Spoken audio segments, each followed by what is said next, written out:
Cumanya dia ada satu masalah panjang saya nak cerita ni. Saya nak kena buka soalan tuan-tuan sebelum azan. Kita ni tak jumpa Nabi SAW. Bila kita tak jumpa Nabi SAW, macam mana kita tahu semua benda ni? Macam mana kita tahu kita semayang tadi Nabi semayang macam tu? Macam mana kita tahu bahawasanya Nabi SAW suruh lepas semayang kita baca apa, masa semayang baca apa? Macam mana kita tahu?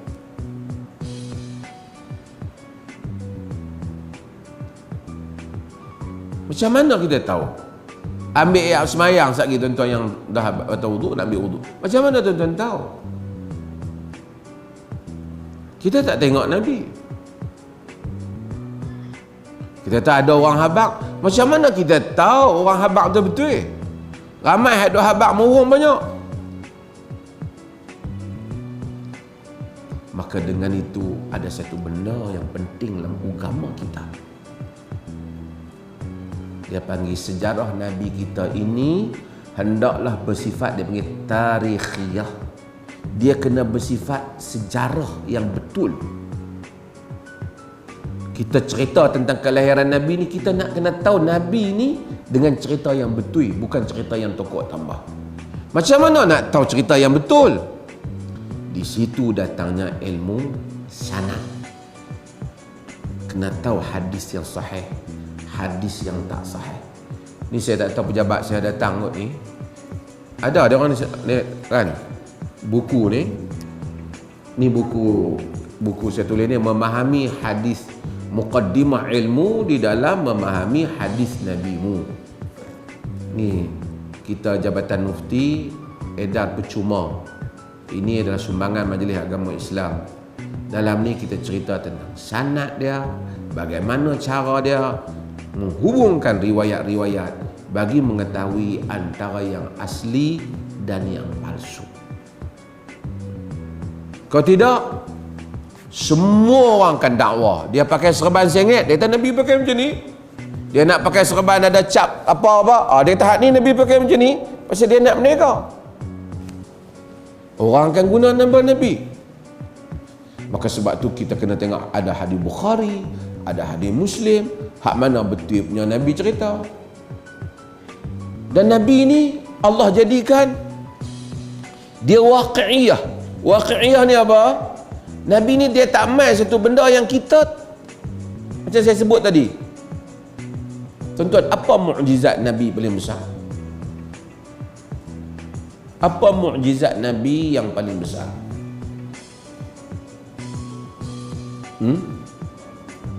Apa mukjizat Nabi? Al-Quran. Orang Islam semua tahu. Yang ni saya ulang selalu. Mana mukjizat Nabi? Mana Quran tu mana? Ada tak? Ada.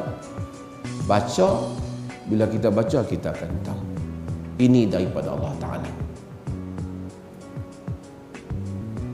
Saya cerita 2-3 hari ni tentang tu yang ditawan di Mali tu, yang dicolek Sophie Petronim. Dia dengar Quran, dia kata ini kalam Allah. Tuan-tuan sendiri cuba tuan-tuan baca Quran, terutama ni anak-anak kita ni kecil-kecil ni, biar mereka baca Quran boleh faham. Malam-malam bila kita berdiri, kita baca Quran pada malam hari disaksi. Quran pada, sebab tu kita ya ayyuhal muzammil qumil laila illa qalila, baca Quran.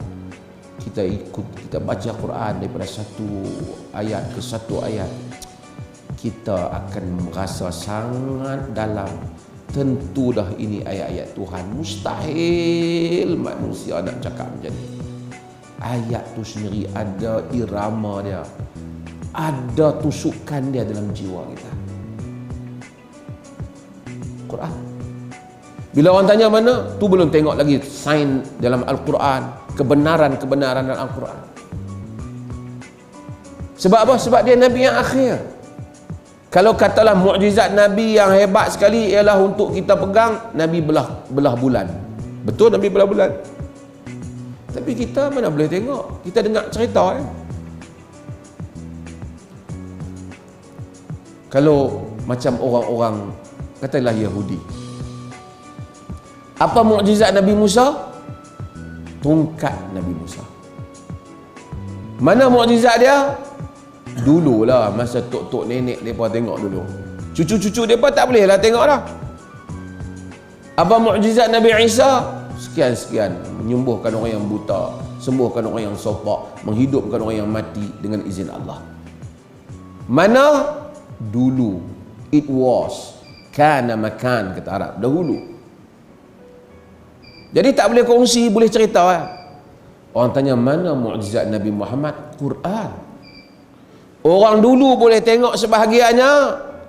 Orang kemudian boleh, kerana Quran ni dia tengok sebahagian, mungkin kemudian baru dia tengok fakta sains, fakta. Orang kemudian boleh buktikan lagi, kemudian boleh buktikan lagi.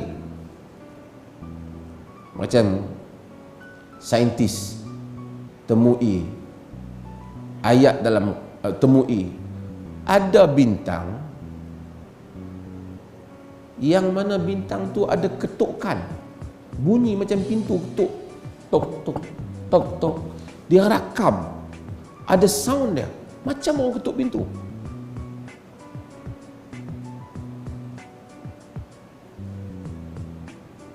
Dia ada sound.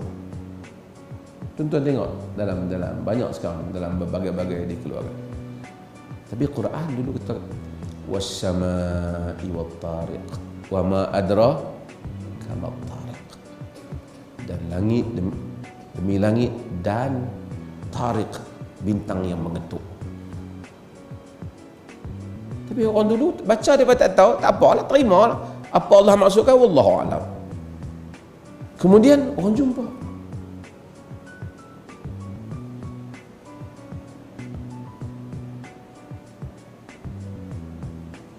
Sebab itu mukjizat Nabi kita Muhammad berterusan. Mukjizat yang orang fikir, kemudian orang beriman. Kebelakangan ni ada geng dia tak mau yang tu. Dia nak buat benda-benda hak pelik. Tok Syekh kami pergi kat Kaabah, tiba-tiba tangan Nabi keluar. Dia salam dengan tangan Nabi. Sejak dia salam dengan tangan Nabi tu, dia bungkus tangan dia.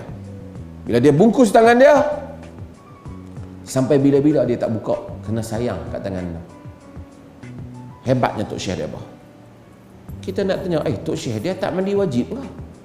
Tak ambil yak semayang ke? Sampai duk bungkus tangan selama-lamanya. Para sahabat salam dengan Nabi pun tak bungkus tangan. Tapi mereka nak benda yang luar biasa, supaya orang jadi kagum ni bukan kerana hujah mereka. Pasal apa hang hebat sangat Tok Syekh tu?